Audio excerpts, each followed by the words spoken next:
ሰላም ክቡራተይ ከመይ ቀኒኹም? ደሓን ደቐኒኹም? ከመይ ውዒልኩም? ምሳኹም ዘለኹ ሓብትኹም እየ ደኔ ነቶም ኣጋይሽ ዝኾንኩም እንኳዕ ደሓን መጻኹም ናብዚ ናተይ ቻነል።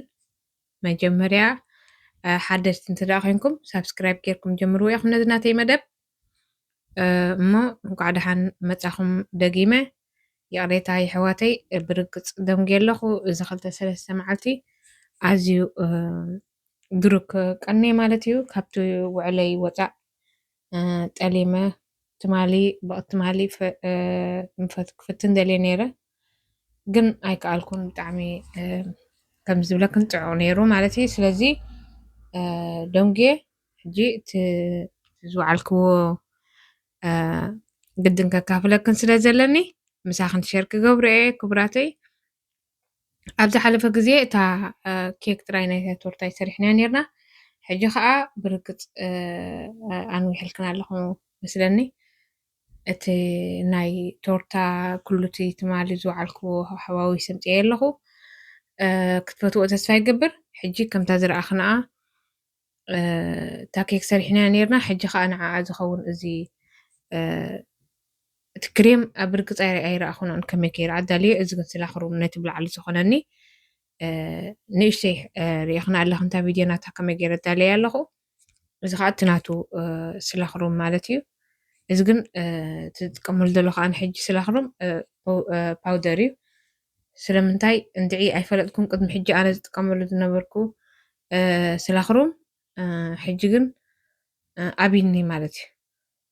ፅቡቅ ክኸውን ኣይከኣለን ዘስዋይ ከዓኒ እቲ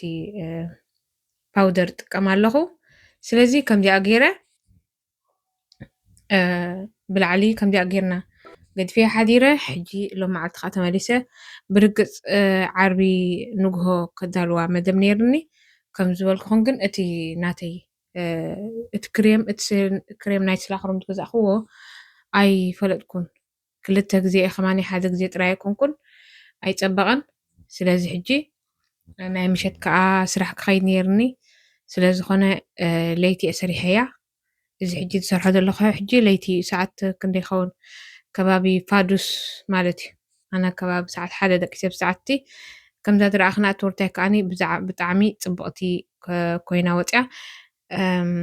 ከመይ ረኺብክና ኣንስኽን ፈቲኽና ዶ ናትክን ኣብ ቦታ ኮመንት ክፅበአ ኣነ ግን ብጣዕሚ እቲ ናይ መወዳእታ ሪዛልት ናታ ፈትየ እያ ማለት እዩ ሕጂ ንሱ ጥራይ ዘይኮነ ናይ ቶርታ ብርግፅ እቲ ቀንድን ኣገዳስን እቲ ምልስላስ ናይቲ ኬክ እዩ እቲ ኬክ ናተይ ከዓኒ ብጣዕሚ ፅቡቅ ልስሉስ ኮይኑለይ ኣሎ ብርግፅ ኣነ እዚ ከምዚ ክትገብር ክደሊ ከለካ ብጣዕሚ ነዊሕ ግዜ ትወስደልካ ኣነ ሕጂ ካብ ዝጅምሮሲ ቀሊል ግዜስ ኣይገበርኩን ማለት እየ ስለዚ ኣብ መጀመርያኻ ግድን ኢኻ ብዙሕ ግዜ ክትጋገ እንድሕር ዛ ብዙሕ ግዜ ደጋጊምካ ፈቲንካ ግን ምዕዋትካ ዘይተርፍ እዩ ማለት እዩ ስለዚ እዚኣ ከዓኒ ካልአይቲ ዘዳለኽዋ ኬክ ማለት እዩ እዚኣ ኮመንት ከዓ ክፅበየክን እየ እንድሕር ዛ ኣሰራርሓ ናታ ከሪአክን ደልየክን ከዓኒ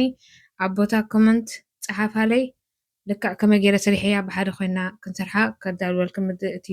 ናታ ንዓ ዝተጠቐምኩሉ ምድላዋት ሸር ክብለልክን ይኽእል እየ ግን ኣብ ቦታ ኮመንት እንድሕር ዝኣደልያኹምክን ከዳልወልክን ወይቲ ንዓኣ ንምድላው ዝተጠቐምኩሉ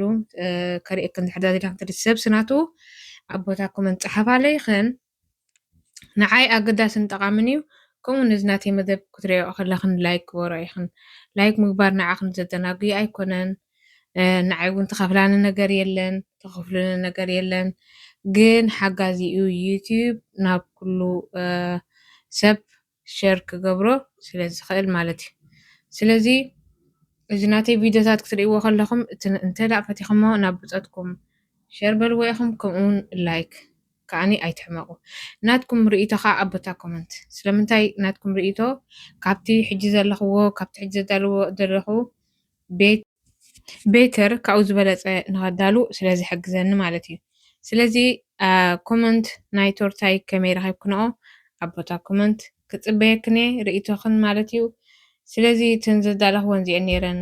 ፀብሒ ስጋ ቀይሕ ፀብሒ ሩዝ ምስ ኣሕምልቲ ከምኡውን ሽሮ ኬክ ቶርታ እትሪኦ ዘለኹም ከመይ ዝበለ ኬክ ነይሩ ትማሊ